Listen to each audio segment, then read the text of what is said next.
Qui est l'animateur en EHPAD?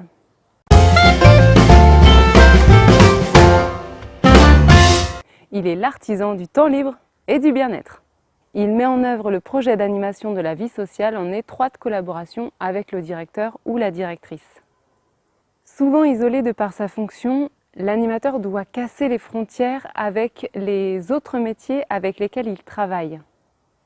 Il est une personne enthousiaste et humainement généreux. Et aussi, pour s'en sortir, il doit être très bien organisé. Finalement, chaque animateur fait un peu vivre son poste en fonction de la représentation qu'il a de son métier, mais aussi de son identité professionnelle. Il a 3 fonctions. Une fonction d'accompagnement où il va être plus dans le fait d'apprendre à connaître les personnes, dans le fait d'accompagner les personnes dans leur projet de vie sociale, qui est un peu chacun son projet personnalisé, mais l'animateur est là pour le projet de vie sociale. Donc comment, pour chaque personne qui vit ici, on peut l'aider à avancer dans sa vie sociale.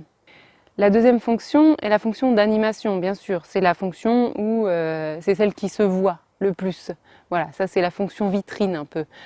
C'est ce qui va se passer tous les jours, c'est le planning d'animation, c'est les activités qu'on va encadrer, qu'on va proposer, tout ça. Les temps d'animation très concrets, programmés et organisés. Et il y a derrière tout ça ce que souvent beaucoup de gens n'imaginent pas dans ce métier d'animateur, c'est toute la fonction de coordination où par exemple on ne met pas en place un échange intergénérationnel sans avoir rencontré auparavant le partenaire, sans avoir construit la rencontre, sans avoir imaginé comment on peut sur le long terme faire des choses ensemble.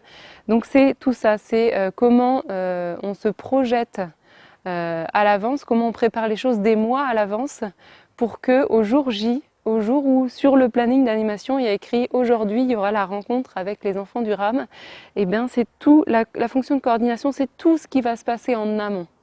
Et ça, c'est pareil, ça c'est un peu le travail caché de l'animateur, mais sans ce travail de coordination finalement, il n'y aurait que des activités très ponctuelles qui se passeraient, il n'y aurait pas de gros projets avec un peu plus de sens.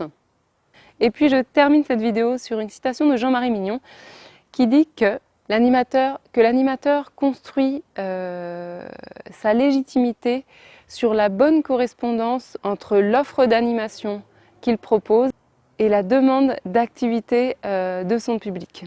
Sur ce, j'espère que cette vidéo vous aura plu. Si tel est le cas, n'hésitez pas à mettre un pouce en l'air juste en dessous de cette vidéo, à la commenter pour ajouter des choses si vous le souhaitez. Ça permettra à la communauté des animateurs en EHPAD qui peuvent suivre cette chaîne d'alimenter, ou peut-être aux nouveaux animateurs qui se lancent en EHPAD, d'avoir un peu des points d'éclairage sur ce qu'est ce métier. N'hésitez pas non plus à vous abonner à la chaîne juste en dessous de cette vidéo. Et en attendant, moi je vous dis à très bientôt en vidéo.